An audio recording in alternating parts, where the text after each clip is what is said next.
professores, sejam todos bem-vindos a mais uma TPC da Diretoria de Ensino. Meu nome é Shalimar Máximo, estou aqui como PEC dos anos iniciais nas ações de matemática. E nós separamos esse momento aqui hoje para conversarmos um pouco mais sobre a sondagem numérica. Vamos lá?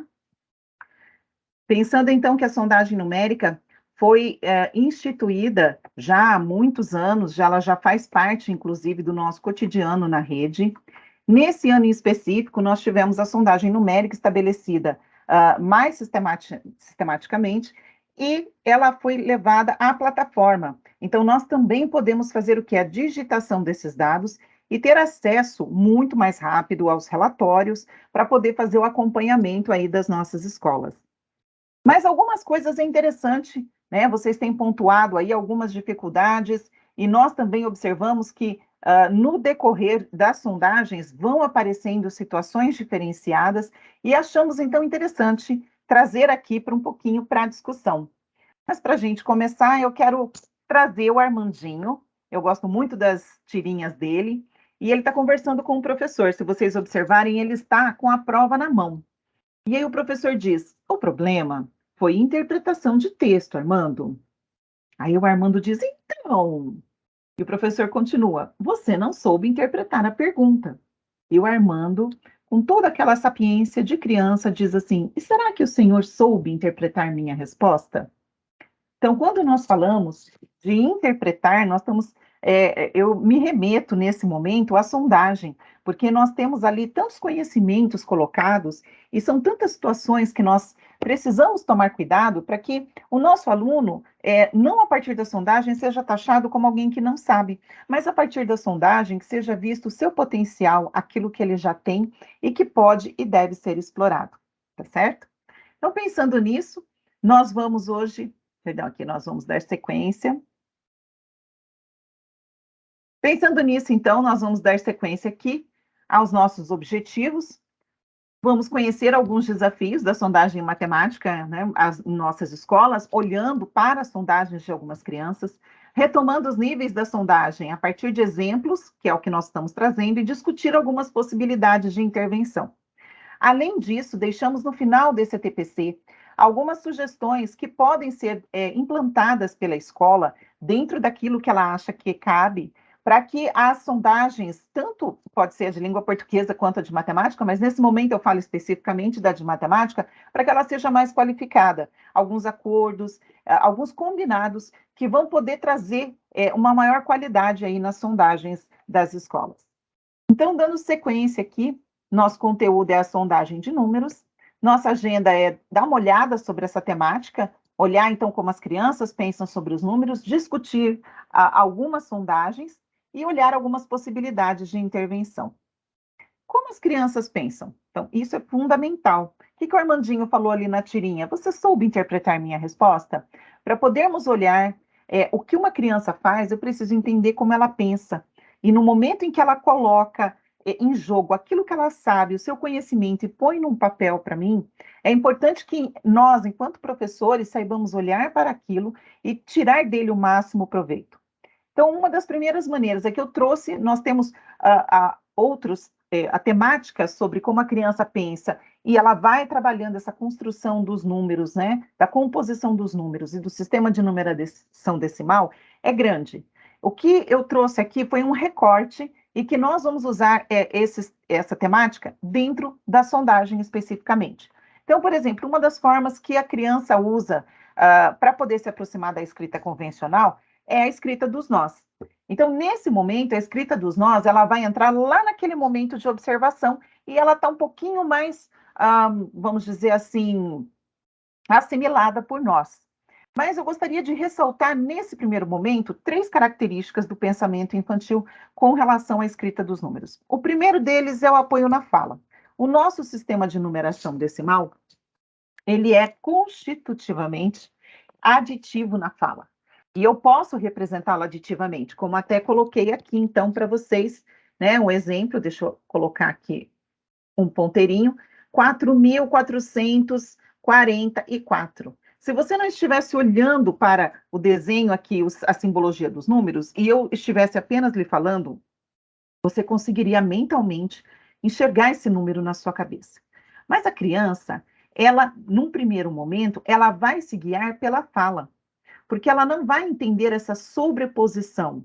Ela vai trabalhar com aquilo que ela está ouvindo. Então, olha aqui esse 4.444 que ela fez. Então, ela trouxe o 1.000 para dentro da escrita, para garantir o que ela estava ouvindo, o que ela estava dizendo, e terminou ali, então, de fazer o número. Olha, então, o número 6, ali em cima, né? 6.000. Ou então, esse número aqui, 5.000. 2.000. Então, enquanto a criança está muito preocupada em registrar, e aí acaba ficando muito grande para ela poder fazer esse registro, a gente percebe que no finalzinho, os números que compõem ali, os algarismos que compõem o número no final, eles acabam se perdendo. Essa criança, inclusive, ainda tem apoio na fala, inclusive na centena. Olha que interessante, os 734 aqui que ela coloca. Percebem? Então, o apoio na fala, ele vai ser um movimento bem legal para a gente perceber que nosso aluno, ele já sabe escrever com números, ele sabe a direção da escrita, ele percebe que é uma composição com vários números, porém, o local ali, o espaço onde cada número vai ser colocado, ele ainda está aprendendo. É diferente de uma criança que chega, por exemplo, na sala de aula sem saber nada, correto? Olhando para a magnitude do número, essa é uma outra maneira. A criança vai fazer o registro de acordo com aquilo que a sua mente diz. Então, se ela olha para, eu coloquei aqui do ladinho os números, olha aqui. Se ela olha para o 666, ela pensa literalmente no 600, no 60, e depois ela coloca o 6. Aqui, ela ainda não completou os 600 com todas as casas. Mas olha aqui embaixo que interessante, 2.000. Olha só, esse 1.000 garantido, mas é muito grande esse número, e ela vai completar com mais zeros aqui. Ou 1.471. Olha o 382, 209 e o 1.008. Tá? Então, quanto maior o número, né? Quanto maior a quantidade de algarismos, maior vai ser o número para ela. Então, assim como ela pensa, assim como ela vai registrar. E o primeiro é quem manda. Então, essa terceira característica, nós não vamos conseguir observá-la totalmente aqui na sondagem numérica, mas o que nós podemos observar? Quando a criança faz um registro desse, é possível eu utilizar esse critério do primeiro é quem manda para poder causar uma intervenção, para que ela entre em conflito com aquilo que ela pensa e possa, então, refazer seu pensamento a respeito da composição do número. Então, se eu tenho 5.000 aqui, olha, 5.001 e 2.182, eu posso, então, levá-lo a pensar o seguinte: quem é maior? E aí eu vou para o Joãozinho. Joãozinho, quem é maior? O 5.000 ou 2.000? E claro, o Joãozinho, ele sabe que o 5 é maior que o 2, não é o primeiro que manda? Então, ele vai dizer que é o 5, e aí você vai questioná-lo, por que então o 2.000 tem tantos algarismos para ser constituído, se ele é menor que o 5.000 e o 5.000 está aqui colocado com menos algarismos? Gente, isso é uma intervenção muito pontual, é aquele momento de conversa, em que nós vamos levantando e causando na criança esse conflito, para que ela comece a reavaliar, então, esse conceito da magnitude do número. E ela, então, vai começar a olhar para onde? Claro que na sala de aula você vai ter os exemplos de escrita numérica. Ali você tem o quadro numérico, você tem o calendário, então você está ali amparado para que essa criança comece a pensar, bom, então, não é exatamente da forma como eu estou pensando, ou seja, não é que quanto maior o número, então maior quantidade de algarismos eu tenho que colocar, mas eu tenho que pensar na escrita desse número. Para isso, então, a gente vai conversar um pouquinho agora a respeito dos pontos de atenção que algumas escritas trouxeram aí para a gente, né, nesse primeiro semestre, em que nós fizemos a sondagem numérica. Uma questão que ficou bem latente, foi aparecendo aí em alguns lugares, é que o pré-silábico é pré-numérico. Então, muitas vezes, as duas sondagens, elas precisam ser feitas de forma concomitante. Então, tem que acontecer, o professor faz a sondagem da língua portuguesa e logo depois ele vai fazer a sondagem pré-numérica, porque a digitação no mapa é no mesmo período. Porém, o que acontece muitas vezes é que quando nós estamos olhando para uma criança pré-silábica, como este nosso aluno que está aqui, nem sempre essa criança pré-silábica ela será uma criança pré-numérica. Porque um dos itens que o pré-numérico pede, ou que ele coloca lá para que a gente observe, é que essa criança tem que misturar a letra com o número. E essa criança já começa aqui acertando 40, olha, ela acerta um nó.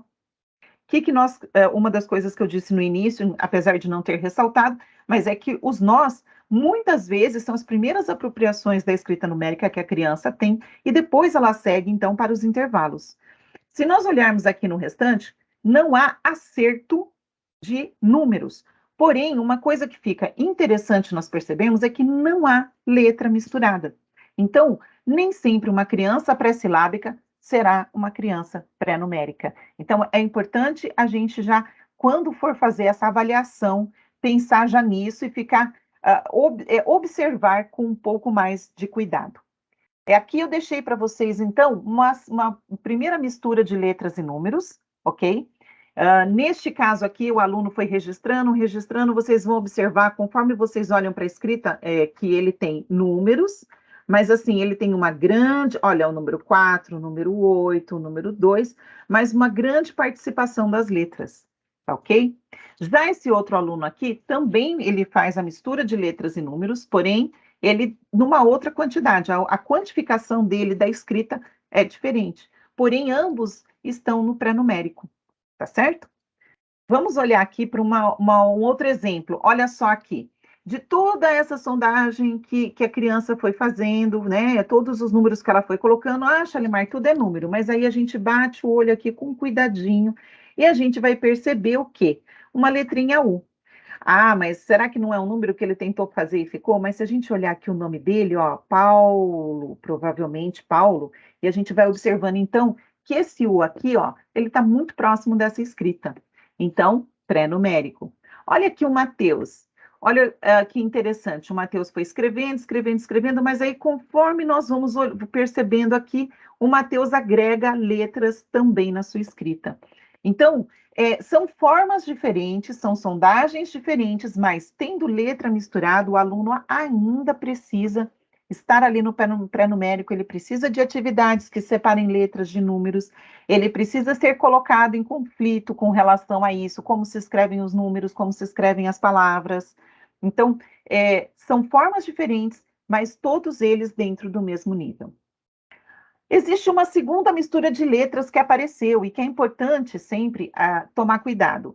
Nós podemos observar aqui um apoio na fala também muito grande desse aluno, olha o 9.000, tá? Então, eu coloquei aqui os números aqui ditados para vocês, para a gente sempre, né? Isso é sempre um padrão, é um procedimento dentro da sondagem. Terminou de fazer ali o ditado de números para o aluno, coloque os números do lado para que qualquer pessoa, além de você, também possa fazer uma análise tranquila da escrita do aluno. Então, olha lá, o 2.222 foi um grande momento de conflito para ele, inclusive porque ele colocou números diferentes, né? Não aceitando ali que poderiam ser todos iguais, então tinha que ter o 2.000, aí vem o 200, o 20, então ele não conseguiu pontuar, e aí ele colocou o 2 finalmente. O 911, mas aí ele faz o 2017. E nesse momento, ele coloca a letra M. E, num primeiro momento, se a gente bate o olho assim, a gente pensa, nossa, pré-numérico? Não, vamos olhar com um pouquinho mais de atenção. Então, você percebe que o aluno contempla o número 2017, porém, ele não dá conta do zero intercalado. A mesma coisa vai acontecendo nos outros números. Olha só que interessante aqui, conforme ele vai colocando o 1023, mas ele acerta o 42, tá certo? Então, esse aluno, ele não tem uma mistura de número porque ele é pré-numérico, mas porque ele não deu conta do zero intercalado. Então, ele já não é pré-numérico, tá certo? Vamos seguir aqui, então. Ó, aí eu deixei para vocês já assinalado, né? Vocês terão acesso aí depois ao PPT e poderão novamente fazer análise aí com mais tranquilidade e discutir aí no ATPC de vocês, tá certo? Então, lembrando que essa letra M aqui não é de pré-numérico. Essa letra M, ele contempla o quê? O 1000, que é o que está dentro do nome. Então, além do apoio na fala, ele ainda faz um ajuste e coloca a letra M. Olha essa mistura de letra e número aqui, tá? 20.000, 8.000, 880. Conseguem perceber aqui, ó, que tudo isto aqui aqui é a escrita deste número. Então, na hora de fazer, de observar essa sondagem, eu preciso entender que o meu aluno, ele precisa ser orientado por, provavelmente, a escrever com números. Olha, agora nós vamos fazer uma sondagem, nós vamos escrever da melhor maneira que nós pudermos, mas nós vamos escrever apenas com os números, ok? E você vai direcionar. Não há problema nenhum de fazer essa primeira sondagem, você traz a orientação e depois o aluno faz outra sondagem novamente. E pode fazer, inclusive, com um outro grupo, um outro agrupamento de números para você ter certeza aí do que está acontecendo. Caso o aluno continue ali fazendo essa escrita, vai ser um trabalho que não é apenas de uma intervenção pontual, você já sabe que vai levar um pouquinho mais de tempo, tá certo? Olha aqui para essa mistura de letra e número também, tá? 2.000, 8.888, olha como ele garante o 1.000, em vez dele colocar os zeros, né, do 8.000, ele garante com a palavra. Mas olha só, ele acerta praticamente todos os números, 147.161. Então, é um aluno, gente, que não dá para ser colocado num pré-numérico. Tá? Esse aluno, ele consegue escrever esse 147.161, ok? Então, o que ele precisa é o mesmo direcionamento do nosso aluno anterior. Só a escrita com os números é suficiente para que se faça a leitura deles. Então, são pequenas intervenções que vão sendo feitas no cotidiano, que o professor vai trazendo, inclusive com as fichas sobrepostas, e que vai auxiliar esse aluno a avançar. Se nós pensarmos aqui, então, nos exemplos de sondagem, eu deixei aqui, então, para vocês, mistura de letras e números, que ela mostra o nível 1, ok? Então, aquele que eu mostrei anteriormente para vocês, lá atrás, eu já tinha mostrado esses dois exemplos. O nível 2, que nós podemos observar o quê? Não há presença de letra, porém nós observamos que nosso aluno, ele não dá conta do milhar, ele deu conta dos nós, mas ele não dá conta, por exemplo, da dezena. Olha como ele fez a dezena. Ele está apoiando na fala e ainda na dezena. Percebe o 147 que ele não tem um repertório, ele coloca apenas o 7 aqui. Então, ele escreve o quê? Um número opaco. Ele escreve o 66, olha que interessante, espelhado, porém ele escreve. Então, na hora de analisar, é preciso observar isso também, tá? Então, esse aluno está no nível 2. Eu trouxe para vocês aqui, por exemplo, olha aqui um exemplo interessante, mais um aluno que estava junto à sondagem. Olha que interessante, ele está pré-silábico, e olha os números que ele vai escrevendo: 5, 86. Só que aí eu já começo a ver alguma coisa espelhada aqui, né? O 1 está espelhado, esse 1 está espelhado. E aí eu olho aqui e falo: olha, Shalimar, é uma letra B. Será que é uma letra B? Ou o meu aluno, ele fez aqui, ó, 64. Percebem? Então, novamente, eu tenho o meu aluno no nível 2. Ele sabe separar letras de números, mas ele não está dando conta ainda de grafar esses números da forma correta. Olhando aqui para o nível 3, tá? No nível 3, olha o que nós vemos aqui. O nosso aluno, ele sabe escrever os nós maiores, mas tem dificuldade com os números aqui que são repetidos, ok? Ele dá conta de escrever, por exemplo, o 42, o 3001, que são números com zero intercalado, porém, quando sobe um pouquinho mais, ele não dá conta. Você fala, porque é muito grande, mas olha aqui o 911. Então, o nosso aluno fica no nível 3 por conta disso, tá? Na centena, ele ainda está escrevendo dessa forma aqui, aditiva, tá certo? Olha aqui o 2017, que era para ser um número super familiar para ele por conta da data do ano em que ele está escrevendo sempre. Então, ele não conseguiu fazer essa generalização, olhar para o 2022 e fazer o 2017. Faltou um pouquinho aqui, você fala, Shalimar, tem um zero a mais. E é isso que eu digo para vocês. Quando nós olhamos para a sondagem com esse olhar do que ele tem, nós vemos que o potencial para avançar é muito grande, tá certo? Dando uma olhada aqui, no nível 4, eu sei que algum ficou um pouquinho aí apagado, mas eu peço um pouquinho de paciência, porque são alguns dos exemplos que eu queria mostrar para vocês. Então, olha só, ele dá conta aqui do nó, que é um número completo, que tem seu final é composto de zeros, ele dá conta do 22.222, do 713 e 2012, e até mesmo do de 3, o que possui 6 ordens. Mas olha aqui com o 41.039, ele já não deu conta do zero intercalado. Porém, ó, 7.001 também ele não conseguiu. Então, percebe que lá pela nossa listagem do nível 4, o que que diz? Ele precisa se fosse para o nível 5, na verdade, né? O nível 5 diz, ele tem que errar pelo menos apenas um número. Neste caso aqui, o nosso aluno errou 2. Então, ele fica um pouquinho atrás, inclusive porque a gente sabe que essa dificuldade do zero intercalado, ela precisa ser bem trabalhada, tá certo?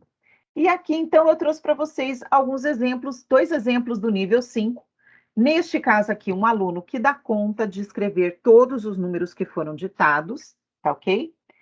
E o aluno do lado, que ele também está no nível 5, porém ele encaixa naquela última comanda, na última característica que é pontuada ali do nível, que é assim, ele só errou um, mas acertou todos os outros, ele vai ser colocado no 5º nível. E talvez, inclusive, se pensarmos 2.222 na questão assim do ouvir, né? Nesse momento de sondagem, muita coisa ainda foi feita de máscara. Então a gente sabe que pode ter havido uma troca, não somente porque ele não sabia, tá? Mas porque as condições naquele momento não favoreceram para que ele ouvisse o número e escrevesse adequadamente. Então, pensando um pouquinho aí, nós temos as possibilidades de intervenção. Professores, eu sei que vocês têm muita criatividade e com certeza vocês terão outros inúmeros exemplos. Eu estou pontuando aqui uma maneira, por exemplo, de trabalhar a diferença de letras e números. Eu posso trazer aqui para o meu aluno ou para os meus alunos, porque pode ser que também eu precise fazer essa intervenção coletivamente, e eu trago o nome escrito dessa criança, ou de uma criança, ou de mais de uma criança, mas eu coloco a letra no nome. E como nós sabemos, a atividade com o nome próprio em língua portuguesa, ela é muito forte, e a criança, ela sabe a escrita do nome próprio, do nome dela. Então, fazendo essa troca, né, e aí conversar com a criança, é claro que ela vai se ver num primeiro momento ali chocada, entra em conflito e você vai fazer o questionamento. Por que eu não posso usar o número 5 para escrever Pedro? Ah, mas quando escrevem alguns números para mim, alguns dos seus colegas, ou você, escreve para mim usando letra no meio do número. Então, tem alguma coisa aí. E aí você vai dialogando com ele, fazendo essa conversa, explicando que em determinados momentos é necessário usar as letras, em outros momentos usar os números, ok? Então, pode ser que seja um exemplo de atividade, e eu estou aqui também aguardando, viu? Mandem para mim exemplos de atividades aí para a criança poder fazer essa diferença de letras e números, tá certo? Usar a hipótese da magnitude dos números, trabalhar com o quadro numérico ou uma parte dele. Vocês lembram que nós conversamos lá atrás, quando eu fui falar a respeito desse pensamento que a criança tem, quanto maior o número, então ele tem que ser escrito maior.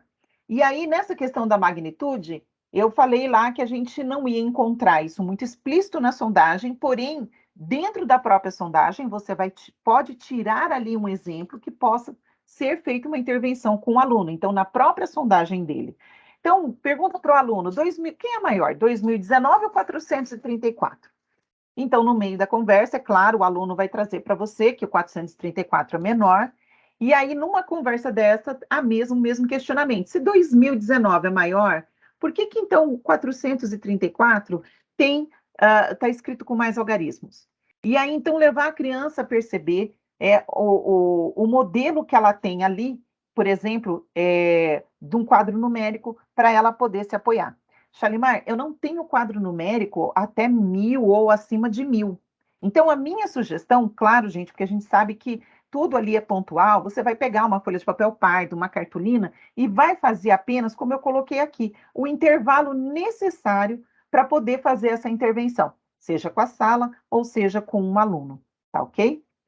Pensando aqui na sequência, o aluno com apoio na fala.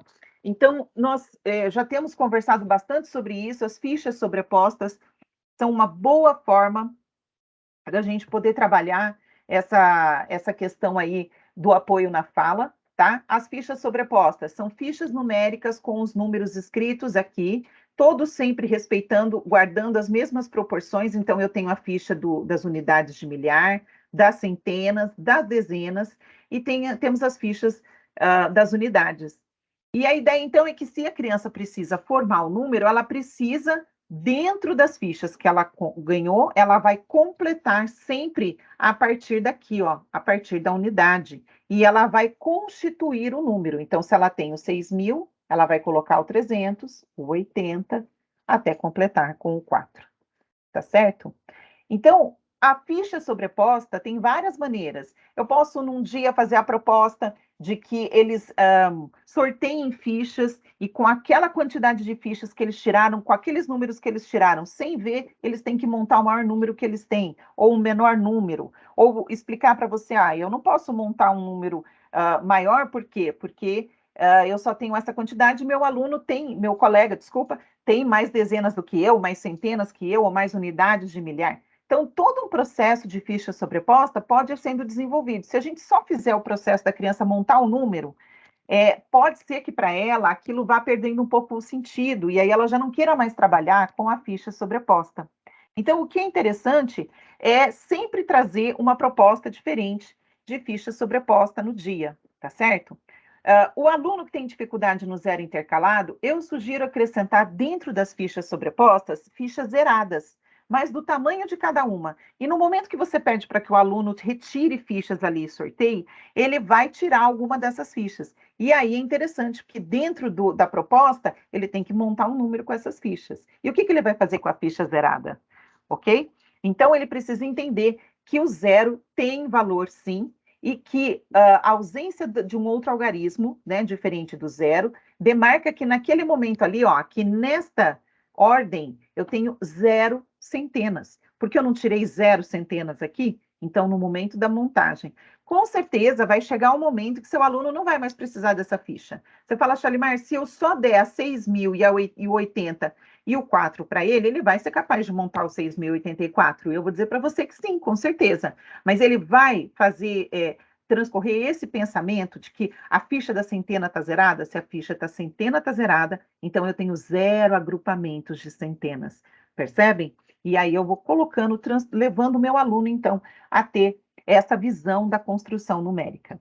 Coloco aqui para vocês discutirem daqui a pouquinho algumas sugestões para qualificar melhor a sondagem, para que ela possa ser de maior apoio para vocês aí na escola, tá?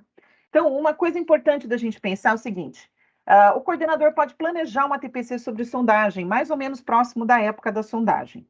E dentro disso, então, ele faz uma retomada das orientações, de como realizar e de como interpretar essa sondagem, ok? Então, isso aviva um pouco mais os níveis da sondagem matemática, dá para ter toda uma discussão ali, que isso fica um pouquinho mais tranquilo na hora que você pega a sondagem dos alunos. E também, dentro desse ATPC ou de um outro, pode ser estabelecido um momento de parceria, um momento ano-série, tá? Em que você vai sentar com seu colega de ano-série e também com os demais, e ali podem ser feitas parcerias de trocas da sondagem para que se tenha outros olhares sobre as crianças. Então, por exemplo, dentro desse ATPC, vocês podem construir em grupo a sondagem, é uma opção. Então, nós temos sempre conversado de que, assim, eu até coloco alguma sugestão da diretoria de ensino dos números para serem ditados, mas nós já temos trabalhado com isso já há um tempo e a ideia é de que a própria escola, o próprio grupo, construa a sua lista de números, assim como vocês constroem a lista de palavras para poder fazer a sondagem de língua portuguesa. Estabeleça o cronograma interno. Então, se já tem a data de entrega, vamos começar a sondagem o que? Uma semana antes. Aí nós vamos conversar sobre a sondagem naquela semana, fazer a sondagem, marcamos um outro ATPC para que nós possamos, então, fazer o quê? Uma qualificação da sondagem? O que eu quero dizer com isso? Então, estabelecido esse cronograma, retoma-se os procedimentos da sondagem ali, conversa com o colega e refaz, por exemplo, até a sondagem com os alunos que deixam mais dúvidas. Quando você tem esse cronograma pré-estabelecido, quando você tem ali uma organização, você já consegue olhar antes da data de digitar, de entregar, você consegue se programar de tal maneira que essa sondagem fique melhor qualificada. E aí você tem dúvida, como professora, você olha e fala, olha o nível. Então, muitas vezes, o que é interessante? Fazer assim como se faz em língua portuguesa. Chama o aluno ali à parte, ou o professor, ou seu outro colega de ano série, e faz o ditado de uma outra lista. Por isso, construir em grupo a sondagem é importante, porque vocês podem ter mais de uma lista para ser ditado, ok? Ou então você pode ditar a lista do terceiro ano. Se você é do quarto, ditar uma do terceiro. Você está em dúvida, parece que o aluno ali não avançou, os conhecimentos dele precisam ser melhor avaliados. Tire a dúvida e faça com a sondagem ali que o terceiro ano montou, ou o quinto ano com a do quarto, percebem? Ou montarem mesmo mais de uma lista para que possa ser feito ali, tá certo? Então, gente, elaborar o que é importante dentro desse processo que eu coloquei aqui para vocês, é elaborar até as intervenções em parceria. Muitas vezes, você pensa em montar um material, o seu colega pensa em montar outro material. Se cada um fizer o mesmo material para duas salas, é duplicado. Mas se você trabalha ali em parceria, você vai fazendo a troca com ele. Então, primeiro ele usa, aí ele passa para você e você passa um outro material e assim por diante. Bom, eu sei que aqui foi assim um recorte de algumas coisas, mas dentro daquilo que vocês foram mandando e de algumas conversas que a gente foi tendo aí, espero que esse momento aqui sirva para um bom estudo, sirva para vocês poderem, como se diz, trabalharem aí, rever a sondagem na escola, repassar os procedimentos de sondagem, tá bom? Nós estamos aqui à disposição e eu deixo então para vocês aqui um beijo e a gente volta a se ver aí no próximo TPC, tá certo?